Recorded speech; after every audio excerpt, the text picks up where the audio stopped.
ce jour-là. Mais de quel jour s'agissait-il? Mais il s'agissait du jour aujourd'hui. Puisque le verset 13 dit afin de t'établir aujourd'hui. Le problème c'était d'aujourd'hui. Et aujourd'hui, c'est le jour de grâce. Aujourd'hui, c'est le temps favorable. Aujourd'hui, c'est le jour qui a été fait. Et déjà nous sommes dans ce jour-là. Mais c'est l'alliance nouvelle qui était déjà annoncée à l'avant. Dans cette alliance, celui qui se présente est déjà le peuple de Dieu. Amen. Pour celui qui se présente, Dieu est déjà son Dieu. Le problème c'est de se présenter seulement. Et ce jour aujourd'hui est très important pour nous. Aujourd'hui c'est le jour d'entrer dans le repos. Aujourd'hui c'est le jour où les prières sont exaucées. Aujourd'hui c'est le jour où la grâce est accordée. Aujourd'hui c'est le jour où le salut est donné. Aujourd'hui, dans Genèse 24, c'est le jour où Eliezer avait rencontré Rebecca. Rebecca, l'épouse d'Isaac. Il avait rencontré à la source. Aujourd'hui, c'était le jour où l'épouse d'Isaac devait être manifestée. Et notre Isaac, c'est le Seigneur Jésus-Christ. Alors aujourd'hui, c'est le temps où son épouse doit être manifesté. Aujourd'hui, Jacob dans Genèse 30 avait reçu son salaire. Et quel était le salaire de Jacob? Il a dit à Laban, de tous les bétails que nous avons, toi Laban prend toutes les bêtes blanches.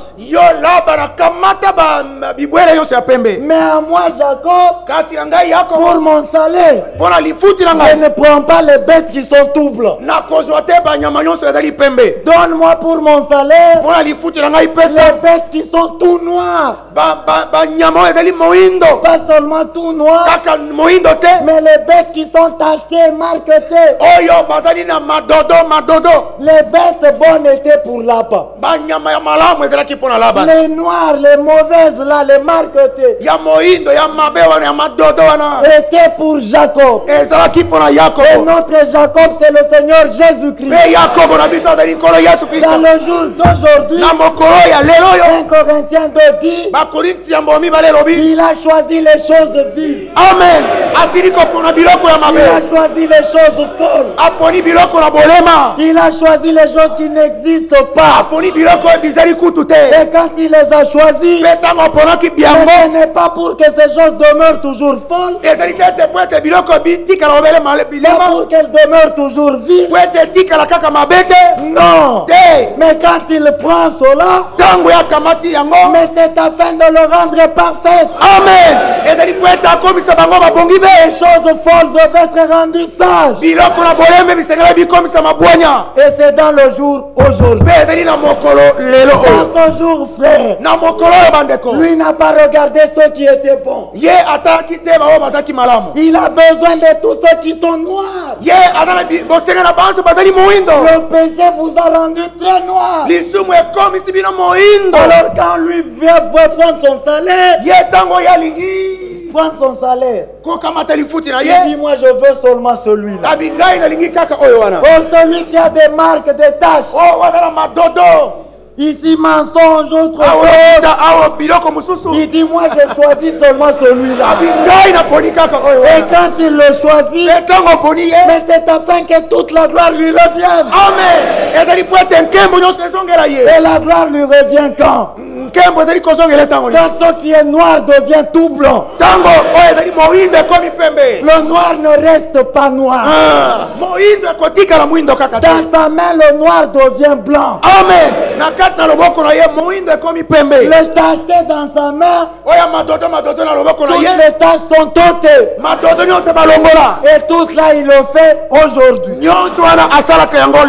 Aujourd'hui, dans Ruth 3, Naomi avait dit à Ruth que cet homme Boaz ne se donnera pas de repos. Il n'est terminé cette affaire. Mais de quelle affaire s'agissait-il? Mais il s'agissait du plein rachat de Ruth. Alors Naomi dit qu'il ne se donnera pas de repos. Il est terminé cette affaire aujourd'hui. Aujourd'hui c'est le jour du plein rachat. Le plein rachat pour la femme choisie. Le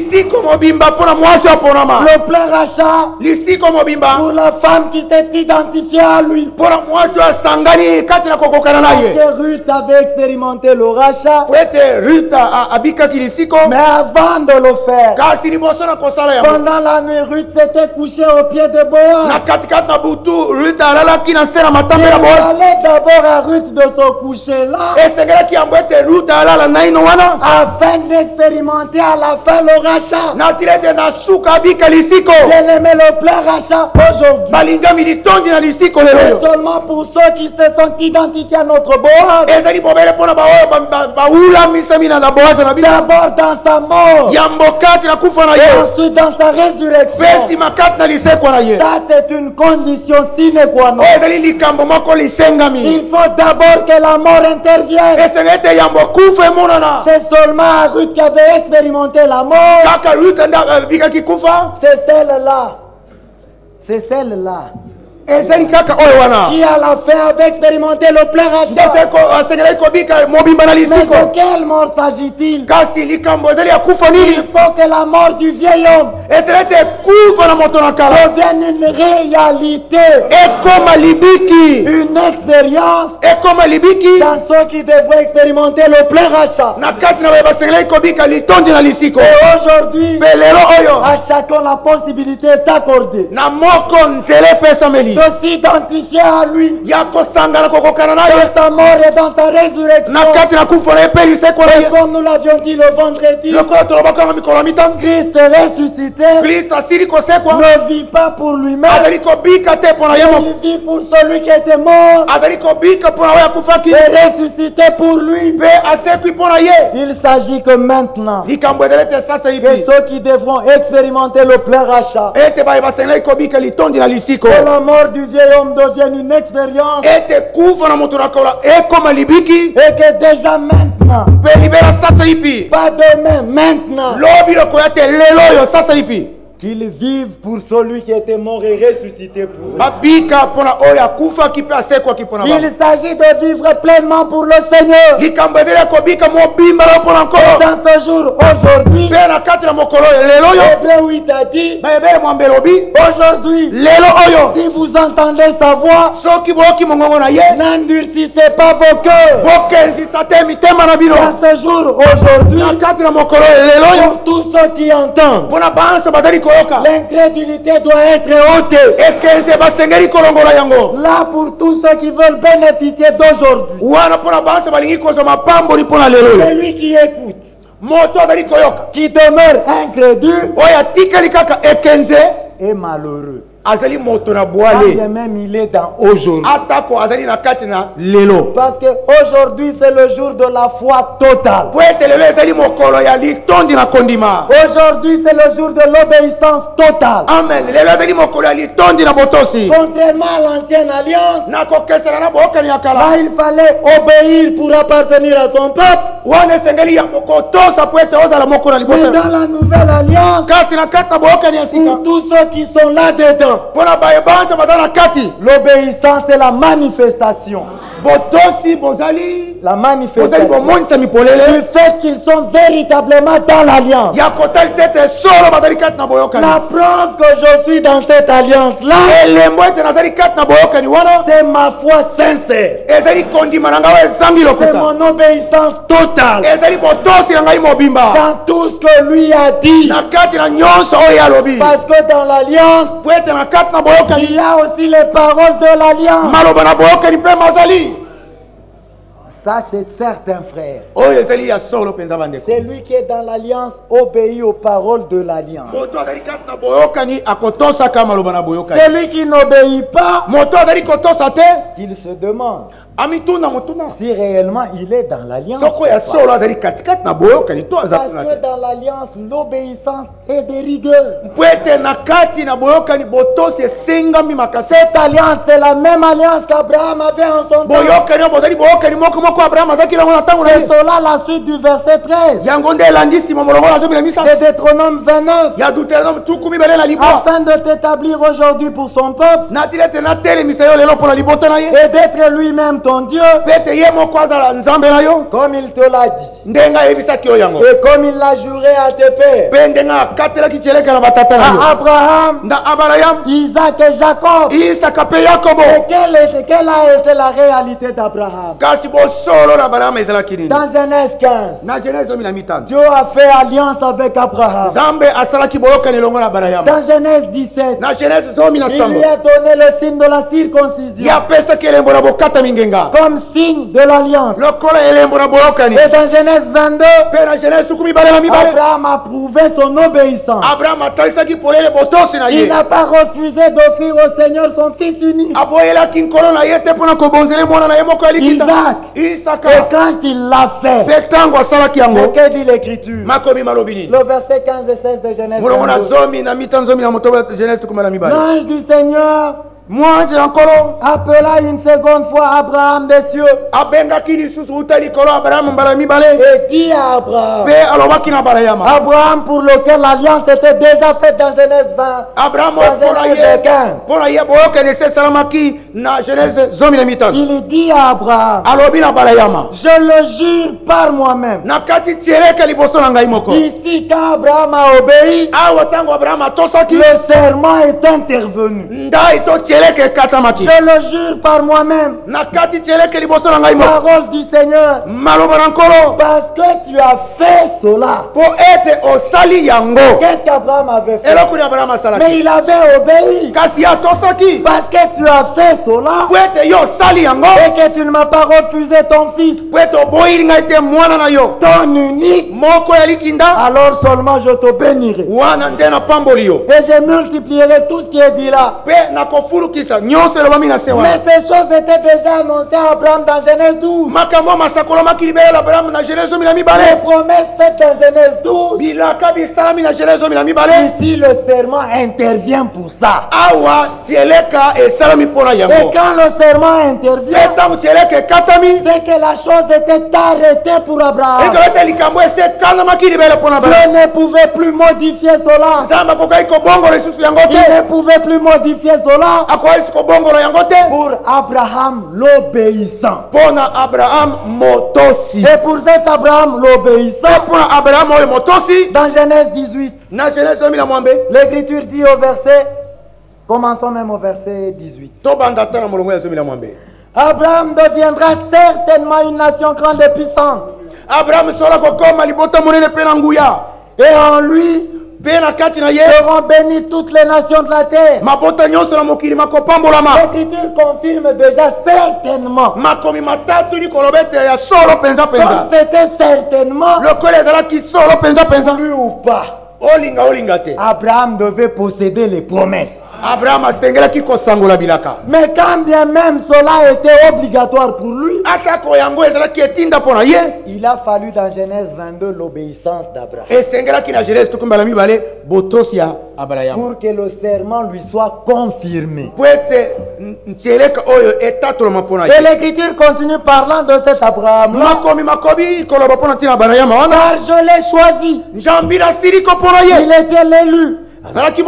Pourquoi? afin qu'il ordonne à ses fils et à sa maison, après lui, de garder la voie du Seigneur en pratiquant la droiture et la justice, et qu'ainsi, le frère a bien traduit, et qu'ainsi le Seigneur accomplisse en faveur d'Abraham les promesses qu'il lui a faites. Les promesses ici est conditionnées. Ici est conditionné par la pratique de la droiture et de la justice, en gardant les voies du Seigneur. Mais Dieu a montré la voie. Il a dit, et qu'ainsi, sans cette manière-là, pas d'accomplissement des promesses. Et c'est avec raison qu'Hébreux 10 est dit, vous avez besoin de la persévérance et de la patience, afin qu'après avoir accompli la volonté de Dieu, vous obteniez les choses promises. Après avoir accompli. D'abord il faut accomplir. Alors après avoir accompli, alors vous obtenez les choses promises. Hébreux 10 confirme Genèse 18. Et deux témoignages suffisent. Parce qu'il faut le témoignage de 2 ou 3 témoins pour que la chose soit arrêtée. Mais déjà nous sommes dans l'alliance. Parce que nous nous sommes présentés. Nous nous sommes présentés où?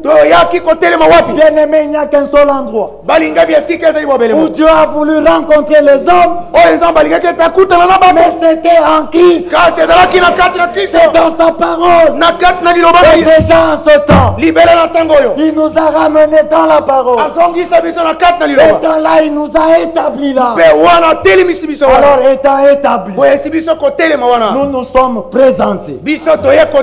Alors nous étant présentés, déjà nous sommes dans l'alliance. Étant dans l'alliance, déjà l'obéissance est un droit pour nous. Parce que déjà par notre présentation, nous sommes déjà son peuple. Amen. Et à son peuple, Dieu est engagé. Bien-aimé, Dieu est engagé envers nous. Remarquez que d'abord le salut. L'Écriture dit que tu as résolu de me sauver. Envers nous, son salut était sa propre résolution. Et pour ce qui est de notre délivrance, le psalamiste a dit, ordonne la délivrance de ton peuple. Et quand lui ordonne, la chose arrive. Il avait ordonné notre délivrance. Et déjà nous sommes délivrés. Parce qu'à Golgotha, à la croix, l'œuvre tout entière était accomplie. L'œuvre tout entière était terminée. Et déjà là, ce qui est écrit ici dans la suite de Deutéronome 29 est aussi une réalité même pour nous du temps de la fin. Parce que déjà en ce temps-là, le Seigneur par Moïse avait dit au peuple, ce n'est point avec vous seul, comme ceux qui étaient là physiquement présents. Alors que Moïse prononçait les paroles de l'alliance, le Seigneur dit, ce n'est point avec vous seul que je traite cette alliance. Cette alliance contractée avec serment, mais c'est avec ceux qui sont ici parmi nous, présents en ce jour devant le Seigneur notre Dieu, mais pas seulement ceux qui étaient physiquement présents, et avec ceux qui ne sont point ici. Parmi nous en ce jour. Et le Seigneur avait dit dans Jadis, j'ai encore d'autres brebis qui ne sont pas de cette belle chose. Il faut que je les amène. Et en ce temps, la fin nous a amenés. Bien-aimé, l'alliance de Golgotha est valable pour toi, est valable pour moi, et cela jusqu'en ce jour. Même nous qui n'étions pas physiquement présents, quand l'alliance était conclue, mais déjà nous étions présents. Ah, parce que là, mais nous étions en lui, et nous a représenté là, alors étant présent déjà là. Frère, l'alliance est pour nous. L'alliance étant pour nous, frère, le serment est pour nous. À cause du serment, Mephibosheth était épargné. Il n'était pas mort. Alors Habakkuk a dit, nous ne mourrons pas. Bien-aimé, à cause de Golgotha, la mort était déjà éloignée de nous. Nous ne serons plus jamais séparés de Dieu. Nous avons été réconciliés avec lui. Et cela une fois pour toutes. Amen. Et à cause de cette réconciliation-là, comme nous l'avions lu dans Colossiens la fois passée, c'est pour nous faire paraître devant lui irréprochable, sans tache,